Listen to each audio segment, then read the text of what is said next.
నమస్తే, నేను మీ జాహ్నవి. మనతో ఉన్నారు ప్రముఖ జ్యోతిష్య వాస్తు పండితురాలు, ప్రముఖ ఆధ్యాత్మికవేత్త మన తనుష్క గారు. మాట్లాడేద్దాం. నమస్తే అమ్మా. నమస్తే అండి.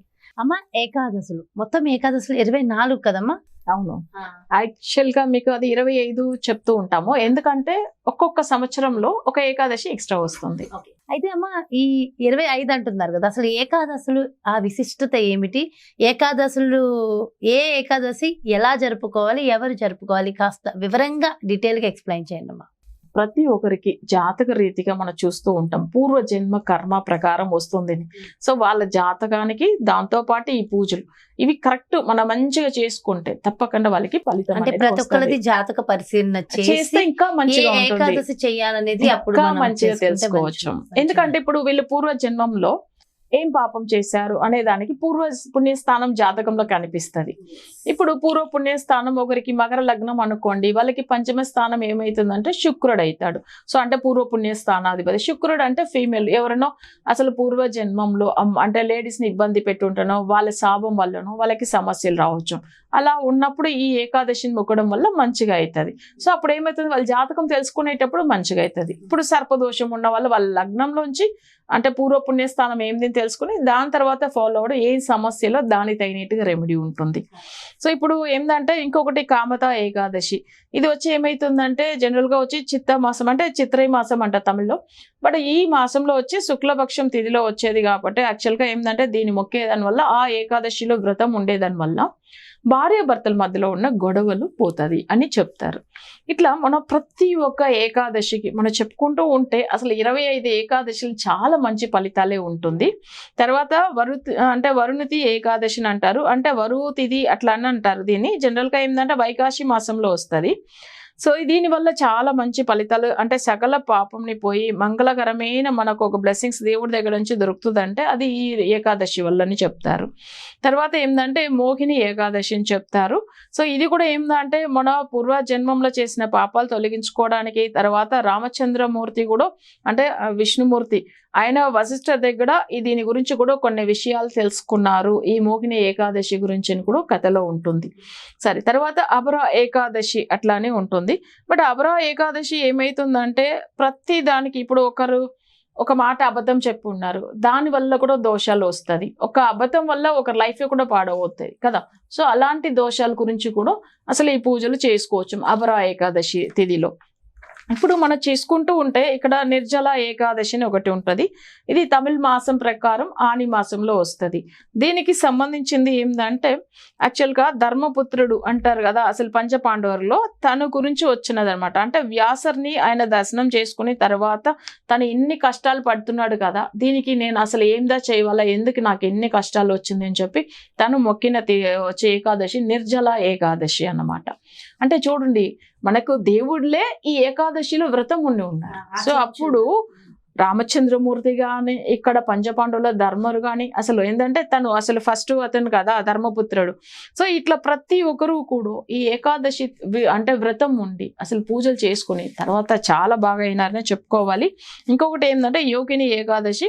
అంటే ఈ టైమింగ్లో ఏంటంటే కుబేరుడు కూడా ఏమయ్యాడంటే అసలు కొన్ని విషయాలు చాలా వరకు కుబేరుడి దగ్గర ఉన్న ధాన్యాలు ధనము అన్ని వెళ్ళిపోయినాయి. సో అట్లా ఆయన కూడా కొన్ని పూర్వజన్మ కర్మ ప్రకారం తనకు కొన్ని అంటే తనకు శిక్ష వల్ల ఏమైతుందంటే ఆయన దగ్గర ఉన్న దానం అంటే తన దగ్గర ఉన్న ధనం అంతా కూడా వెళ్ళిపోతుంది అనమాట. అప్పుడు ఏం చేస్తాడంటే యోగిని ఏకాదశి అంటే వ్రతం ఉంటాడు ఆయన. దాని తర్వాత స్వామివారు ఏం చేస్తాడు, ఆయనకి అష్ట ఐశ్వర్యాలు తిరిగి ఇస్తాడు. సో ఇట్లా ఉన్నది ఏంటంటే కుబేరుడు కూడా ఆ ఏకాదశి వ్రతం ఉన్నాడు అని చెప్పాలి. సరే, మనం ఇంకా చూడాలంటే శయని ఏకాదశి అంటారు. ఇది వచ్చి ఏంటంటే మహాబలి చక్రవర్తి దగ్గర ఏమైతుందంటే 3 అడుగుల గురించి వెళ్తాడు చూడండి. అప్పుడు ఏమైతుందంటే త్రివిక్రమ అవతారం తీసుకుంటాడు చూడండి. మహాబలి చక్రవర్తి దగ్గర వెళ్ళి 3 అడుగులు అడిగిన దానికి ఏమైతుందంటే వామన అవతారం. ఆయన మీకు తెలిసే ఉంటుంది. ఆయన ఏం చేస్తాడు, అసలు ఆ టైమింగ్లో ఈ ఒక వ్రతం ఉండి తను అన్ని విధంగా తను అనుకున్న పనులన్నీ సాధించాడు అని చెప్పాలి. సో ఇంకొకటి ఏంటంటే ఇక్కడ మనం చెప్పాల్సింది ఇక్కడ కామిక ఏకాదశి గురించి చెప్పాలి. యాక్చువల్గా ఇది 17వ ఏకాదశి. జనరల్గా మనం 25 ఏకాదశుల గురించి చెప్పుకోవచ్చు, కానీ మనకు మాట్లాడేదానికి టైం లేదు. కానీ మనం ఇవి చూస్తే ఏకాదశి వ్రతం ఉండడం వల్ల అసలు మనకు చెప్పాలంటే ఐశ్వర్యం, తర్వాత ఏందంటే అసలు ఆరోగ్య విషయంది, నెక్స్ట్ ఏందంటే ఒక మంచిగా ఇంట్లో ప్రశాంతంగా ఉండడానికి, అన్ని విధంగా సకల సౌభాగ్యం వచ్చేదానికి కూడా ఈ ఏకాదశి తిథిలో వ్రతం ఉండడం చాలా వరకు మంచిది. ఎవరెవరు చూస్తున్నారు ఈ ప్రోగ్రామ్, వాళ్ళకి ఏం సమస్యలు ఉందో దానికి తగినట్టుగా వ్రతం ఫాలో అవుతాయి. అంటే ఏకాదశి తిథిలో అసలు తప్పకుండా ఏం చేయాలి అనే విషయాలు మనం పూర్తిగా తర్వాత చెప్పడం అనేది జరుగుతుంది. ఎందుకంటే దీనికి సంబంధించినది మనమే కాదు, ఋషులు కూడా ఫాలో అయి ఉన్నారు, దేవతామూర్తులు దేవుళ్ళు కూడా చేసుకున్నారు. సో తప్పకుండా ఎంతో సమస్యలు ఉండవచ్చు జనులు, కానీ ఈ యొక్క ఏకాదశి వ్రతం వల్ల 100% రిజల్ట్ వాళ్ళకి కనిపిస్తుంది. ఈసారి వాళ్ళ ఏకాదశి వ్రతం ఉన్నారనుకోండి, నెక్స్ట్ టైం తప్పకుండా వైకుంఠ ఏకాదశి మళ్ళీ ఎప్పుడు వస్తుందా అని వెయిట్ చేసే వాళ్ళు కూడా ఉంటారు. వైకుంఠ ఏకాదశి అనేది మోక్షానికి, మనకు మళ్ళీ ఇక్కడ పుట్టగండ, అసలు ఏ జన్మమే వద్దు, భగవంతుడి దగ్గర వెళ్ళిపోవాలి అని అనుకుంటారు ప్రతి ఒక్కరు, అంతే. సో అప్పుడేంది, లాస్ట్ లో మనం దేవుడి దగ్గర వెళ్ళి ఐక్యమైపోవాలి, ఆయన పాదాల దగ్గర వెళ్ళి చేరుకోవాలనే దాని వల్ల ఈ వైకుంఠ ఏకాదశి మొక్కడం అనేది ఉన్నింది. సో ఇది కాకుండా మనం ఉన్నంత వరకు, ఎందుకంటే ప్రతి ఒక్క జనులకు ఒకటి చదువు ఉన్నా వాళ్ళకి జాబ్ ఉండదు, లేదు చదువు ప్లస్ జాబ్ ఉన్న పెళ్లి కాదు. కొంతమందికి చూడండి అసలు అన్ని బాగుంటది, ఆరోగ్యం బాగుంటది, బట్ ఇట్లా ప్రతిది ఏదో ఒక సమస్య. ఎంతమంది ఇళ్లలో చూడండి అన్ని బాగుందండి, మాకు అసలు మనసు నిమ్మట్లేదు, అసలు ఎప్పుడు సంచలనంతో ఉంటున్నాము, అస్సలు బాధపడుతూ ఉన్నాము, ఐశ్వర్యం ఉంది, మాకు అసలు ఎలాంటి సమస్యలు లేకపోయినా ఇది ఎందుకు వస్తుంది మానసిక బాధలు అని చెప్తారు. అంటే ప్రతి దానికి భగవంతుడు ఒక అనుగ్రహంతో మనకి ఏం కావాలి అని ప్రతి విషయంలో ఈ ఒక వ్రతం వల్ల మనం దీన్ని సాల్వ్ చేసుకోవచ్చు. ఇప్పుడు ఫస్ట్ ఏంటంటే ఇంట్లో ఏంటంటే ఆ రోజు నైట్ స్టార్ట్ అవుతాయి, 22nd నైట్ కదా, మన ఇంట్లో దీపాలు వెలిగించేసి, దీపం అంటే జనరల్గా విష్ణుమూర్తికి నువ్వుల నూనెతో వెలిగించవచ్చు. అట్లానే మనం ఏంటంటే అమ్మవారి గురించి మనం చేస్తున్నాం కాబట్టి యాక్చువల్గా ఏంటంటే వచ్చి నెయ్యి దీపం వెలిగించవచ్చు, ఎందుకంటే విష్ణుమూర్తిలోంచి వచ్చిన అమ్మవారి ఏకాదశి.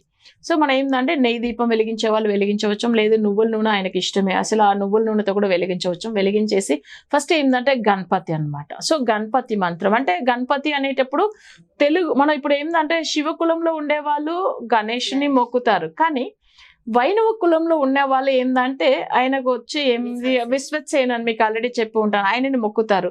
లేకపోతే ఏంటంటే అసలు తుంబికే ఆళ్వార్ అంటారు. తుంబికే ఆళ్వార్ అంటే ఏంటంటే గణపతినే ఆయన విష్ణుమూర్తి రూపంగా, అంటే వాళ్ళ ఒక దాంట్లో విశ్వసేనక మొక్కుంటారు. సో అలా మొక్కుని కూడా స్టార్ట్ చేయవచ్చు. ఆ పూజ స్టార్ట్ చేసిన తర్వాత ఏంటంటే విష్ణుమూర్తికి ఆయనకు విష్ణు గాయత్రి మంత్రం చదువుకుని తర్వాత ఏంటంటే తులసి దళాలతో అర్చన చేయవచ్చు.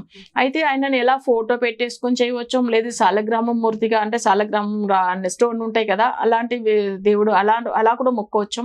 తర్వాత స్వామివారిని ఎలాంటి అసలు విగ్రహ రూపంలో కూడా మొక్కవచ్చాము. కానీ ఆయనకి ఏంది, మనం చేయవలసిన మంత్రము విష్ణు గాయత్రి సరిపోతుంది, అది 2 లైన్ ఉంటుంది కాబట్టి. ఎందుకంటే దేవతామూర్తిలో అసలు చాలా గొప్ప దేవుడు విష్ణుమూర్తి ఎలానో మంత్రాల్లో కూడా గాయత్రి మంత్రమే చాలా మంచి ఫలితం ఇస్తుంది. అలానే ఇప్పుడు తీర్థంలో కూడా చూడండి, అంటే గంగద అసలు చాలా ఫేమస్, మనకు తెలిసే కదా. అసలు అలాంటిది ఇట్లా విష్ణుమూర్తికి సంబంధించిన గాయత్రి మంత్రం అంటే ఆ మంత్రం 2 లైనే ఉంటుంది. ఓం నమో నారాయణ అని చెప్పేసి తర్వాత ఓం నారాయణాయ విద్మకే వాసుదేవాయ ధీమకి తన్నో విష్ణు ప్రచోదయాత్.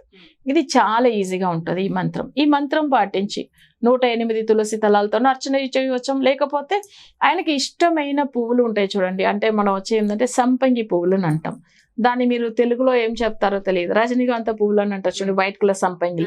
సో అలాంటి దాంతో అర్చన చేయవచ్చు. ఇంకోటి గ్రీన్ సంపంగి ఉంటుంది చూడండి, చిన్నగా ఉంటాయి. సో దాంతో కూడా అది ఇష్టం అన్నమాట విష్ణుమూర్తికి. సో దాంతో అర్చన చేయవచ్చు. లేకపోతే తులసి దళాలు, ఇవి ఒకవేళ ఈ పువ్వులు దొరకకపోతే తులసి దళాలతో అర్చన చేయవచ్చు. చేసి మంత్రం పాటించి ఆయనకు అసలు ప్రసాదం పెట్టి తర్వాత ఆరతి ఇచ్చిన తర్వాత ఆ రోజు మేల్కొని ఉంటారు.